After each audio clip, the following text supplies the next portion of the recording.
En la ciudad de Macon, en el estado de Georgia, el tiempo parece avanzar con un ritmo un poco más lento. Es una ciudad que posee la tranquila atmósfera tradicional del sur, donde los vecinos se conocen entre sí, y la Universidad Mercer es considerada el corazón palpitante de la comunidad.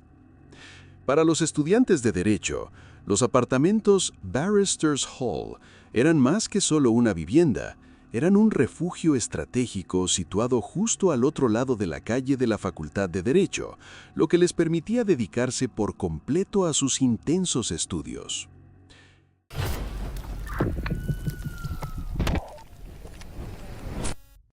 En el verano de 2011, Lauren Teresa Gettings, una joven de 27 años, estaba a las puertas de un futuro prometedor.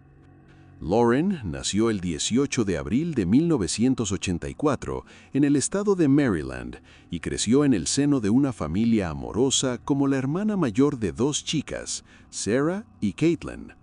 Lauren no era solo una estudiante destacada, era una chispa de energía y ambición. Quienes la conocieron la describieron como brillante y bondadosa. Era una deportista apasionada, amaba correr y participar en equipos de softball y poseía un fuerte sentido de la justicia que la llevó a elegir la abogacía, con la aspiración de convertirse en defensora pública para representar a quienes no tenían voz. También ocupaba el cargo de presidenta del capítulo universitario de la Sociedad Federalista, lo que reflejaba sus habilidades de liderazgo y su popularidad entre sus compañeros. Lauren se graduó en mayo de 2011 y el mundo estaba abierto ante ella. Planeaba mudarse y trabajar, y tal vez casarse con su novio David Vandiver, un abogado con el que mantenía una fuerte relación sentimental a pesar de la distancia. Pero antes de comenzar su nueva vida, tenía que superar un último obstáculo: el examen de abogacía. Después de asistir a la boda de su hermana Caitlin en Maryland, Lauren regresó a su apartamento número 2 en Barristers Hall a finales de junio, decidida a aislarse para estudiar intensamente. Envió un correo electrónico a sus amigos pidiéndoles que no se preocuparan si no respondía a los mensajes, diciendo que estaría enterrada en los libros. Lauren no sabía, ni ella ni su familia, que aquel correo sería el disfraz perfecto para un asesino que la observaba en silencio desde una distancia mucho más cercana de lo que cualquiera podría imaginar. Un asesino que no era un desconocido, sino un rostro familiar que veía cada día. Días antes de su desaparición, Lauren comenzó a sentir una inquietud extraña en su refugio seguro. Les contó a su hermana y a sus amigos que tenía la sensación perturbadora de que alguien entraba a su apartamento cuando ella no estaba. No había señales claras de allanamiento, la puerta no había sido forzada ni las ventanas rotas, pero notó que algunas de sus pertenencias habían sido movidas del lugar. Era una sensación instintiva de peligro, pero demasiado vaga como para poder probarla. La noche del sábado 25 de junio de 2011, Lauren envió un último correo electrónico a su novio David, expresando sus crecientes temores. Mencionó que creía que alguien había intentado entrar al apartamento la noche anterior y que tenía miedo de quedarse sola. David, que estaba en un viaje de golf en California, intentó tranquilizarla, pensando que el estrés del estudio y el aislamiento podían estar provocando esas ideas. Para el miércoles 29 de junio, la preocupación familiar se transformó en pánico real. Caitlin, que estaba de luna de miel, notó que Lauren no había abierto las fotos que le había enviado, ni había respondido a llamadas o mensajes durante varios días. Se suponía que Lauren debía mudarse de su apartamento al día siguiente, 30 de junio, para comenzar su vida profesional. Pero el silencio era absoluto.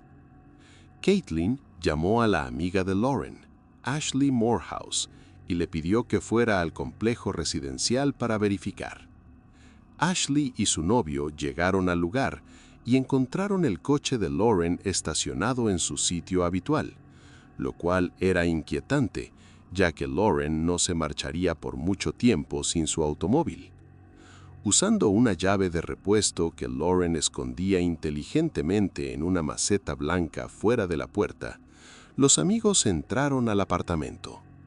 La escena interior era desconcertante y aterradora al mismo tiempo. No había un gran desorden que sugiriera una violenta pelea, pero el apartamento daba la impresión de que Lauren había dejado de existir de repente. Su cartera, sus llaves, sus tarjetas bancarias e incluso su computadora estaban todas dentro.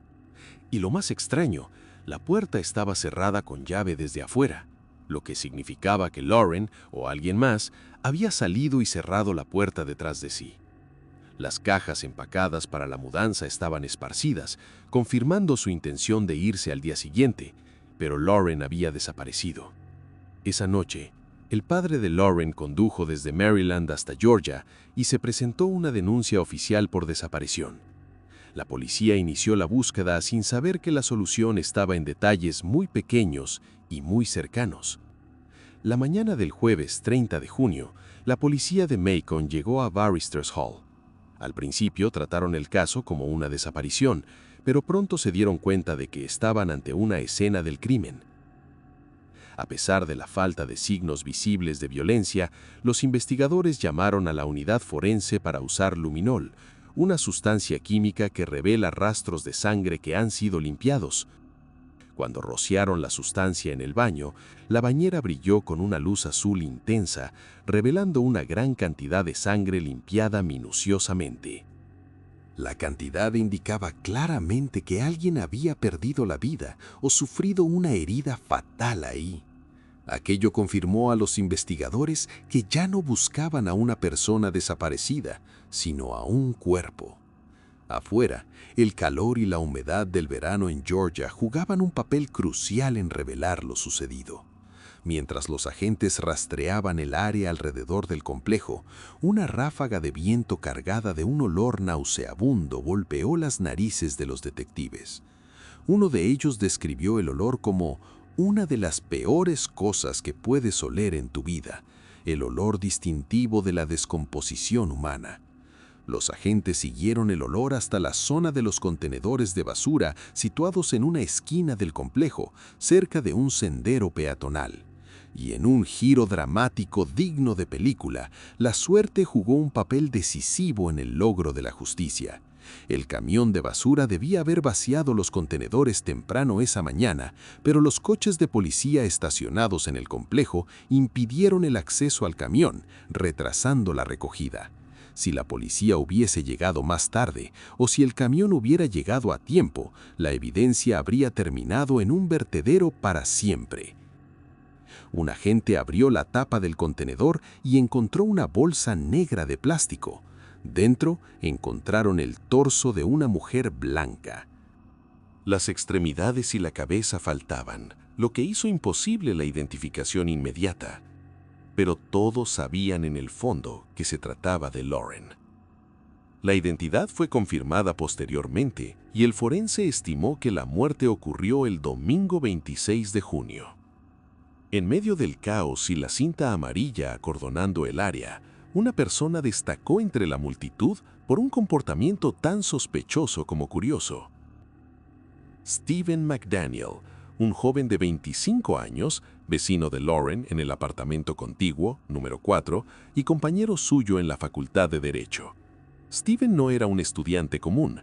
Sus compañeros lo describían como retraído, extraño y con frecuencia desaliñado.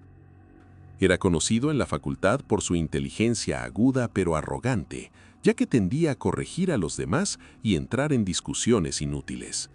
Siempre vestía ropa vieja, sucia y tenía el cabello largo y despeinado. Y lo más inquietante, tenía una extraña obsesión con temas oscuros como el apocalipsis zombie y cómo cometer el crimen perfecto. Mientras la policía trabajaba, Stephen deambulaba por el lugar. A diferencia del resto de los vecinos conmocionados, él no se marchó, sino que se quedó observando, bebiendo agua compulsivamente y sudando de forma exagerada a pesar de vestir ropa ligera. En ese momento, un reportero del canal local WGXA se acercó para entrevistarlo. creyendo que era solo un vecino preocupado. Lo que ocurrió después se convirtió en uno de los momentos más analizados y famosos en la historia de los crímenes reales registrados. Yeah, Lauren was my neighbor. We're just trying to find out where she is at this point. I mean, no one has seen her since Saturday. I mean, the last time anyone heard from her was an email that she sent out, and no one's heard from her since. Did you see her hang out with anyone at the time, anything like that? I mean, no one has seen her since Saturday. I haven't seen anything. I mean, I've always heard noise outside, but it's just people walking by pretty much. I mean, she's as nice as can be. I mean, very personable, very much a people person. Do you know anybody any enemies she might have had, somebody that might want to hurt her? No, En la entrevista, Steven parecía tranquilo al principio, pero cometió un desliz revelador. Dijo al reportero: Lauren era mi vecina, usando el tiempo pasado, a pesar de que se suponía que él no debía conocer su destino aún. Siguió hablando, ofreciendo una teoría demasiado detallada. Lo único en lo que podemos pensar es que alguien la secuestró mientras salía a correr. Pero la escena crucial llegó cuando el reportero le preguntó sobre los últimos acontecimientos, diciéndole: «Sé que acaban de encontrar un cuerpo». En ese instante, la expresión de Steven cambió por completo.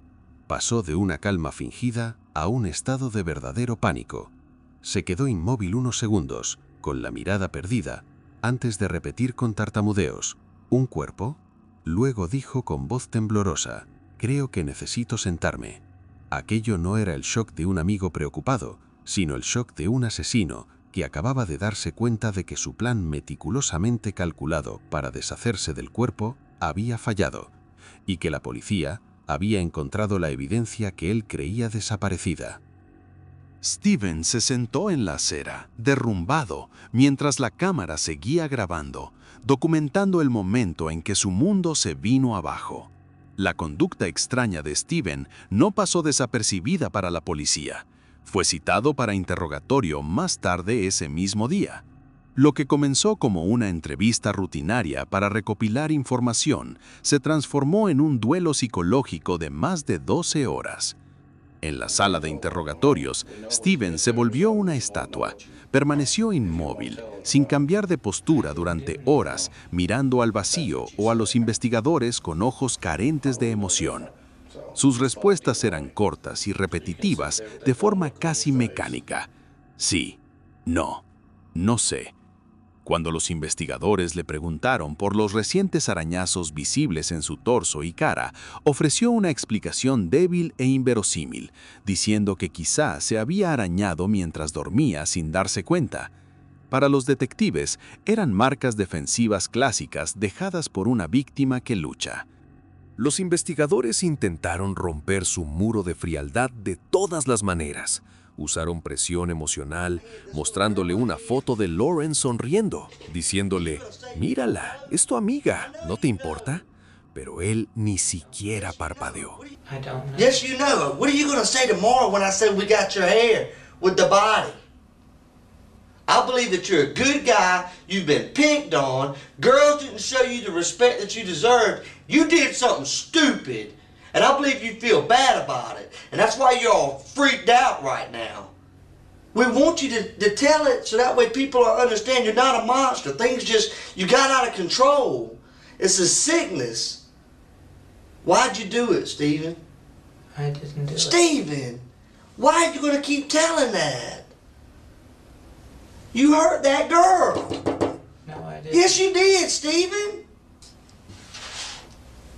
I'm gonna take this with me. You don't deserve to look at it.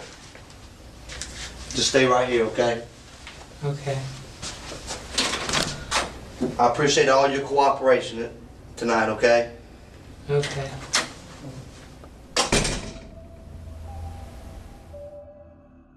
Usaron también la táctica del engaño.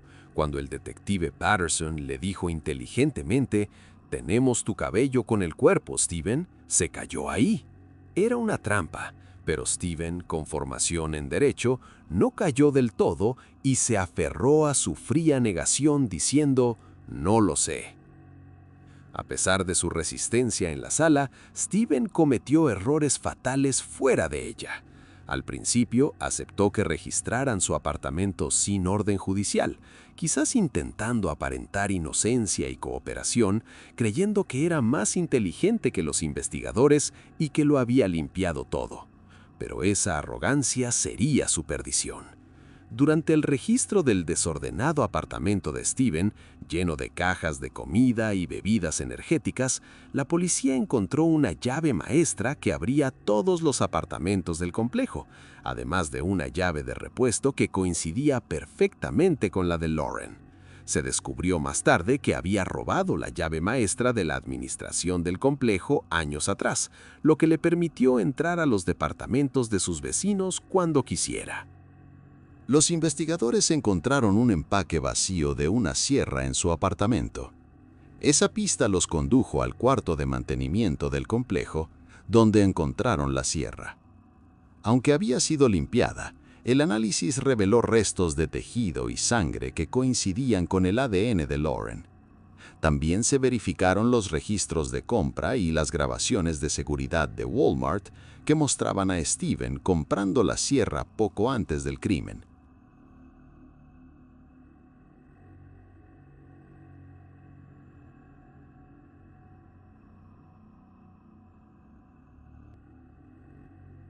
La computadora de Steven fue un tesoro de evidencias perturbadoras. Su historial mostraba que acechaba las cuentas de Lauren en Facebook y LinkedIn obsesivamente. También encontraron publicaciones en foros bajo los alias Son of Liberty, Hijo de la Libertad, y SOL, hablando sobre el crimen perfecto, tortura e incluso el canibalismo como opción de supervivencia. También había buscado los horarios de recolección de basura en Macon, confirmando su plan para deshacerse del cuerpo. La evidencia más escalofriante, que cerró definitivamente el caso, fue un video eliminado recuperado de la tarjeta de memoria de la cámara de Steven. La noche del crimen, Steven había colocado una cámara pequeña en el extremo de un palo largo y la levantó para grabar a Lauren a través de la ventana de su apartamento en el segundo piso.